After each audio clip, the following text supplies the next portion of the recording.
Welcome to On the Ground, a Bureau of Land Management podcast. I'm David Howell. In December 2024, Backpacker magazine ran an article with the headline, "Bob Wick is the greatest outdoor photographer you've never heard of." If you browse the BLM.gov website, Facebook and Instagram, popular magazines, advocacy websites, or even read an article on the Bureau of Land Management in the major newspapers, you've likely seen the work of Bob Wick. Now, I've known Bob for many years, and in October 2024, I got a chance to visit with him as part of BLM's Oral History Initiative. He worked his entire career with the Bureau of Land Management before retiring in 2021. Bob joined in the late 1980s, at the end of the Reagan administration, after earning a forestry degree at Penn State University, then made his way west and took a job working in the wilderness and recreation programs in Canyon City, Colorado. I asked him about how he got started as a photographer in BLM, and he mentioned an experience around 1988 involving the incoming Secretary of the Interior that got him thinking about the need to photograph and document public lands. Right when I started, Manuel Lujan, who I was the first secretary, I actually got to meet him, which was kind of cool. Really nice guy, but when he came on as the secretary, he was just doing an interview and just putting out like a one-liner about each agency under his jurisdiction. And then when he came to BLM, and he said, and the BLM has some really good grazing lands. And that was it. And I was just like... And I thought, wow, there's so much more here. So that was sort of maybe the first spark during my whole career that, hey, I love photography. I've been a hobby photographer my whole life. As we do outreach for these recreation areas, I'll try to capture, my passion of landscapes and show that they're grazing lands and so much more. There's just the incredible diversity. This began a career-long quest to photograph the business of the BLM. It started locally in Colorado and continued on to jobs in Arcata and Sacramento, California. For those familiar with Bob's photography, it may come as a surprise to know that taking pictures was not in his job description.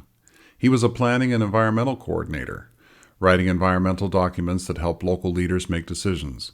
He was also a wilderness specialist in BLM's headquarters office, which gave him the chance to write policy. Only a fraction of his time was spent taking pictures. My supervisor in Arcata, she was positive to a point, and everybody always was the rest of my career. As long as you get your planning and NEPA stuff done, or as long as you get your wilderness work done, you can go out. And as long as someone else funds your travel, you know how that always goes.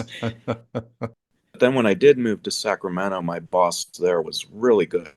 He said, Bob, you work for the California State Office, but you can go to other states up to 3 or 4 weeks a year as long as they pay your travel. Mm-hmm. And to me, that's like we're losing a 3 or 4 week cut of what we're paying you to do.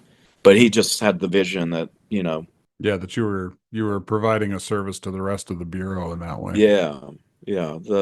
But anyway, so starting then, that's when I really started getting around to other states. And suddenly, he was in demand everywhere.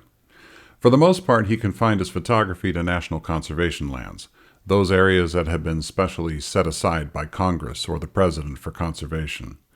Because he was often short on time, he usually planned out his work to arrive in a location when the weather was optimal for dramatic photos, and immediately began shooting.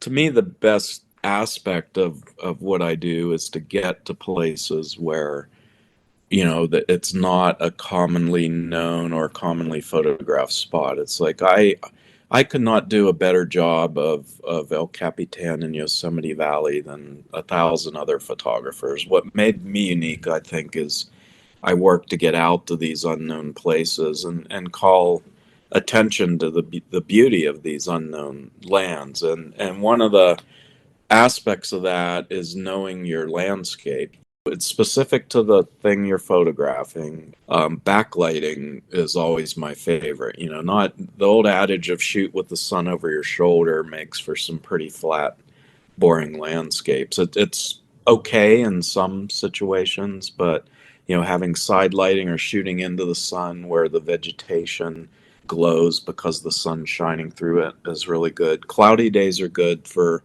shots of wildflowers under the forest canopy, things like that. So you just got to know your landscape. You have to look for subtleties on a lot of BLM lands. Many of Bob's photos are the kind that appear as if someone asked you to visualize the most serene spot on Earth. A verdant landscape full of wildflowers, a mountain range with patches of snow, or a waterfall and bright green vegetation set against a red rock desert canyon. While these shots are often very peaceful looking, the story of getting that shot is often anything but relaxing. Bob told me about one such picture in Utah back in 2016. One of the more tranquil photos I took is a sunrise over the Valley of the Gods. You're looking out over this cliff, and it's just this tranquil, like, oh, I could just sit here and envelop myself in the quietude here. And I had parked off the road about a quarter mile away, and I knew sunrise was coming. Ran down, got my camera set up, and the battery was dead, which was a stupid thing because, you always carry spare gear as a photographer. But in this case, so I ran all the way to the vehicle, just barely got back, totally out of breath, snapped the photo, and it turned out to be this iconic photo. And I was just totally unraveled. I was just like, it was the least peaceful time I've had photographing something in a long time, but yet it turned out, to be this wonderful photo. But there's thousands of them. Spending days being stuck on Beaver Creek in Alaska during a flood, and then having the northern lights pop out unexpectedly, and I almost had to wake some guys up that were Iditarod mushers in one of the BLM trail cabins because they were sleeping on all my gear.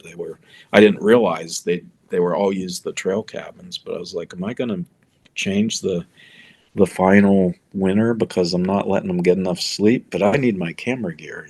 There's all these kind of different, unique things to the BLM that are, I have to say one of my favorite photos that you took was in 2017 with the eclipse, the Great American Eclipse. And I think you were out in the backcountry in Idaho someplace, and you had this great shot just looking over a lake with the eclipse right in the top center frame. Oh yeah, that was another one. See, now you're getting me on stories. That's Herd Lake up in Idaho. Yeah. And I had read, there's so much online, and the eclipse, you need really specific settings to get the partial eclipse because the light's so harsh. So all these gadget geeks and internet photo nerds had everything so precise. You need this filter, you need this, blah, blah, blah. So anyway, I was uptight during that too, because you only have a couple minutes during the full eclipse. And I had like 3 cameras going and was doing all these settings. That camera, Dave, was the one I had like 200 feet behind me on automatic mode, just snapping photos. So, but at least I got, go, huh? I framed it. Yeah. That was a great shot. Well, Bob, thank you so much. Man, I could talk to you for hours. Well, thanks for doing it. Bob Wick retired in 2021 after 33 years with the Bureau of Land Management, but he's still out there shooting photos of beautiful locations. You can see his work on Instagram under the handle Wick Photos. BLM also has a Flickr site where you can see the work of the Bureau's talented army of photographers, as well as photos from many people who simply love public lands. Go to flickr.com, that's FLICKR.com, and search for the Bureau of Land Management. We'd love to see your scenic photos as well. I'm David Howell, and we'll see you out there, camera in hand, on the ground.